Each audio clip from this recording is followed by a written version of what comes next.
Hello students, I hope you all are fine at your places.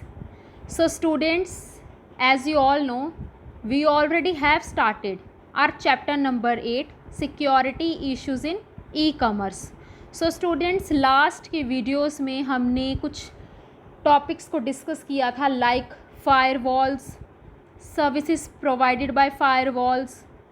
But now in this video we will continue our chapter and the first topic of today is working of firewall.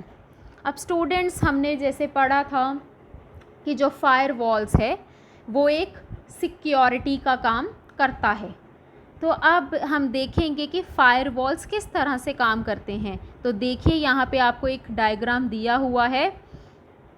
The figure shows 3 personal computers connected to the internet via firewall. The first 2 personal computers are directly wired, while the third personal computer use a wireless path. तो students ये देखिए, जो पहले 2 personal firewalls हैं वो wire के साथ connected हैं, बट जो थर्ड फायरवॉल है उसका वायरलेस पाथ है। तो इस तरह से फायरवॉल कनेक्ट होते हैं और आपके कंप्यूटर्स के थ्रू जो है फायरवॉल हेल्प करता है कि ताकि आपके कंप्यूटर्स की सिक्योरिटी को मेंटेन किया जा सके। Now next we will move on protection through firewall. So students, अब हम ये देखेंगे कि प्रोटेक्शन कैसे की जाती है और कि क्या थ्रेट्स हैं जो रिमूव होते हैं फायरवॉल से। A firewall is very effective in implementing the security policy of an e commerce site. The firewall saves a network from the following threats. So students, इसमें बताया गया है कि फायरवॉल आपको किन किन थ्रेट से बचाता है। So first is remote login, second is application backdoors, third is SMTP session hijacking, fourth is operating system buy, 5 is denial of service, 6 email bombs, macros, viruses and spam. So the first is remote login. तो students, remote login क्या होता है कि जब आपका जो computer जो organisation से लिंक है, तो जब हम नेटवर्क को ही यूज़ ऑर्गेनाइजेशन के लिए कर रहे हैं, तो जितने भी ऑर्गेनाइजेशन के एम्प्लॉयज़ हैं वही सिर्फ इंटरनेट को यूज़ कर पाएंगे और कोई भी बाहर से नेटवर्क को यूज़ नहीं कर सकता, जितने भी उसके लिए अननोन यूज़र्स होंगे। So this is the meaning of remote login. Second is application backdoors. So students, application backdoors का मतलब है कि जितने भी कुछ ऐसे नेटवर्क्स भी होते हैं जिसमें वायरस होता है, तो ये भी एक तरह का क्या हुआ, थ्रेट ही हुआ। तो फायरवॉल एप्लीकेशन बैकडोर से भी आपको सेव करता है। Third is SMTP session hijacking. Students, यहाँ SMTP का मतलब है simple mail transfer protocol. So students, आपने देखा होगा कि जब आप किसी भी पर्सन को अपनी मेल आईडीज़ देते हो तो वो क्या करते हैं, कुछ स्पैम मैसेजेस आपको सेंड ही करते रहते हैं, और इस तरह से जो आपकी मेल आईडी है वो इतनी ओवरलोड हो जाती है कि आप उसे असेस नहीं कर पाते। तो क्या होता है, जो SMTP सेशन हाईजैकिंग है उसे भी कौन रिमूव करता है, firewall. Fourth is operating system by. So students, कुछ ऐसे भी ऑपरेटिंग सिस्टम्स है जिसमें बग्स या वायरसेस पैदा हो जाते हैं कि आपका ऑपरेटिंग सिस्टम प्रॉपरली अच्छी तरह से रन नहीं कर पाता, तो इसे भी कौन रिमूव करता है, firewall. Then fifth is denial of service. कई बार आप किसी भी इंटरनेट कनेक्शन को सर्च करना चाहते हो या यूज़ करना चाहते हो, तो आपकी जो है वो असेस नहीं कर पाता, तो इस तरह से आपको प्रॉपर सर्विसेज नहीं मिलती हैं। Six is also email bombs. So students, ये भी जो ईमेल बॉम्ब्स हैं ये थर्ड पार्ट से ही लिंक रखता है कि ऐसे ही जैसे कई बार आपके पास ईमेल्स इतने आते हैं आपकी ईमेल आईडी पे कि आपकी जो ईमेल आईडी है वो हैंग हो जाती है या आप उसे एक्सेस नहीं कर पाते हो, तो ये क्या होते हैं आपके ईमेल बॉम्ब्स। और कुछ मैक्रोज भी होते हैं, जैसे हैकर्स भी इस चीज़ का फ़ायदा उठाते हैं कि आपकी जितनी भी पर्सनल इन्फॉर्मेशन है उसे हैक कर पाएंगे, या वायरस भी आ जाते हैं। आप सबको पता है कि आपके कंप्यूटर में भी वायरस आ जाता है, तो आप एंटीवायरस का यूज़ करते हो। और कुछ स्पैम मैसेजेस भी आपके ईमेल आईडीज़ पे आते हैं।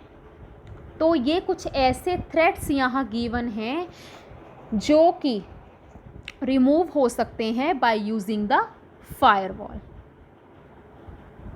Now next we will move on next slide, limitations of firewalls.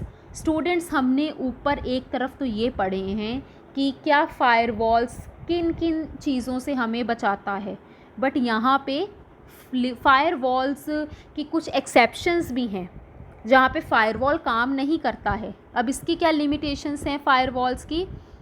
First is unable to prevent attack from magnetic tapes. जितने भी मैग्नेटिक टेप्स या डिस्क वगैरह आप यूज़ करते हैं, तो जो उसके थ्रू अटैक होते हैं उस टाइम फायरवॉल कामयाब वहाँ पर नहीं होता। Second is security issues. कुछ ऐसे भी सिक्योरिटी इश्यूज़ हैं जहाँ पे आपका फायरवॉल काम नहीं करेगा। Third is privacy issues. कई बार आपकी जो इन्फॉर्मेशन है लीक हो जाती है, आप किसी टाइम अपनी इन्फॉर्मेशन को प्राइवेट नहीं रख सकते और वहाँ पर भी आपका फायरवॉल काम नहीं करेगा। Fourth is unable to protect viruses through CDs. जब आप सीडीज़ का इस्तेमाल करते हैं तो जो उसमें वायरस होते हैं उस टाइम पे आपका फायरवॉल यूज़ नहीं होगा वहाँ पे, और आपके जो सीडीज़ को वो प्रोटेक्ट नहीं कर सकता। And last is unable to prevent data driven attacks. So ये कुछ ऐसे पॉइंट्स थे जहाँ पे फायरवॉल्स कामयाब नहीं होता है। Now next slide, recovery from attack. अब स्टूडेंट्स, हम इस टॉपिक के अंडर ये पढ़ेंगे कि आप अटैक से कैसे रिकवर कर सकते हैं। सो यहाँ क्या लिखा है, recovery from attack means we have to protect the data from hackers and other threats. Assuming prevention measures are in place, the cycle of recovery includes the following. तो कुछ ऐसे यहाँ 4 पॉइंट्स दिए गए हैं कि आप जितने भी आपके इंटरनेट पे अटैक्स होते हैं आप उसे कैसे रिकवर कर सकते हैं। Students, first point is attack detection. Students, क्या होता है कि कुछ ऐसे भी सॉफ्टवेयर्स आजकल हैं और ऐसे भी कुछ फाइल्स हैं कि जो आपके आए हुए अटैक को डिटेक्ट कर सकते हैं और उसे रिमूव आप कर सकते हैं। Second is damage assessment. कुछ आप जो भी जितना भी डाटा आपका रॉन्ग हो रहा है, जितना भी आपका डाटा इररेलेवेंट है या फेल्ड सॉफ्टवेयर फंक्शंस हैं, तो कई बार जितना भी डैमेज होता है आपके कंप्यूटर्स में वो उसे भी असेस आप कर सकते हैं। Third is correction and recovery. आप उसे करेक्ट भी कर सकते हैं और बाद में आप अपने डाटा को रिकवर भी कर सकते हैं। And fourth is feedback. जब आपका सिस्टम प्रॉपरली रन होना शुरू हो जाता है तो उसके बाद सब कुछ ही अपने आप ठीक हो जाता है, आपके जितने भी अटैक्स हैं वो रिकवर हो जाते हैं। तो आजकल ऐसे भी कुछ सॉफ्टवेयर्स हैं जो आपके जितने भी अटैक्स होते हैं उसे डिटेक्ट कर सकते हैं और उसे करेक्ट कर सकते हैं और उसकी रिकवरी भी कर सकते हैं। So these are the points through which can be recovered from attack. Next slide is need and importance of security in e transactions. अब स्टूडेंट्स, कुछ ऐसे भी साइबर फ्रॉड्स होते हैं जिसके लिए आपको साइबर सिक्योरिटी चाहिए होती है। देखिए जैसे क्रेडिट कार्ड फ्रॉड, कि आपके जितने भी क्रेडिट कार्ड है उसकी इन्फॉर्मेशन ले ली गई है।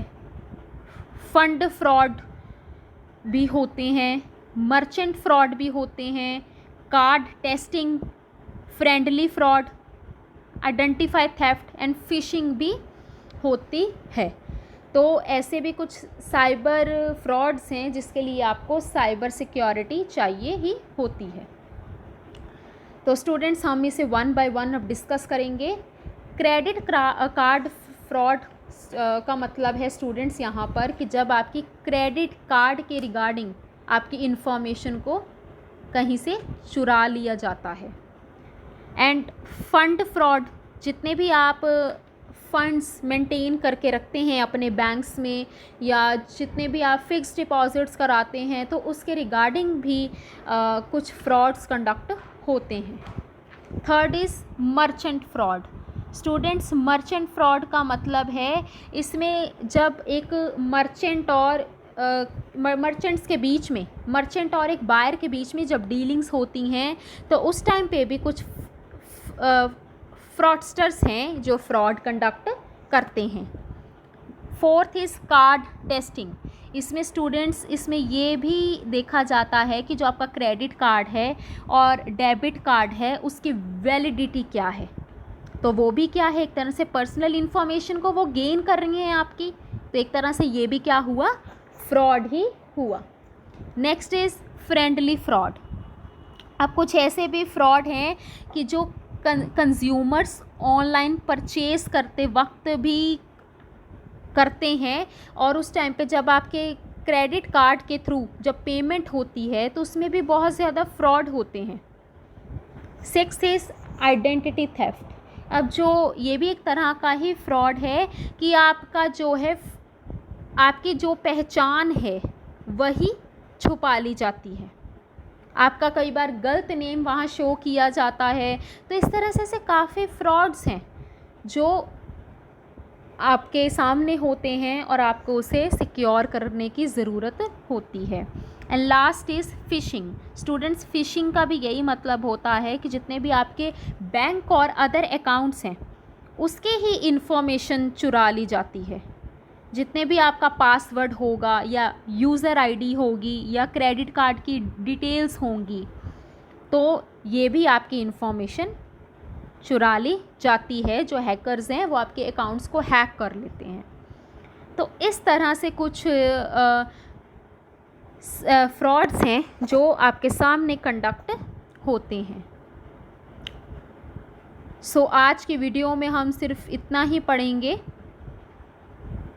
आगे के कुछ टॉपिक्स हम नेक्स्ट वीडियो में कंटिन्यू करना चाहेंगे।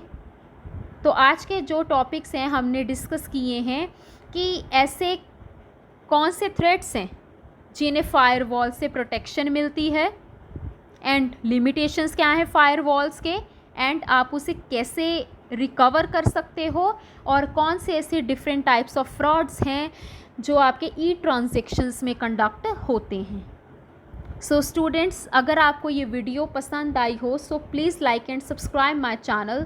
Thank you so much students for watching this video.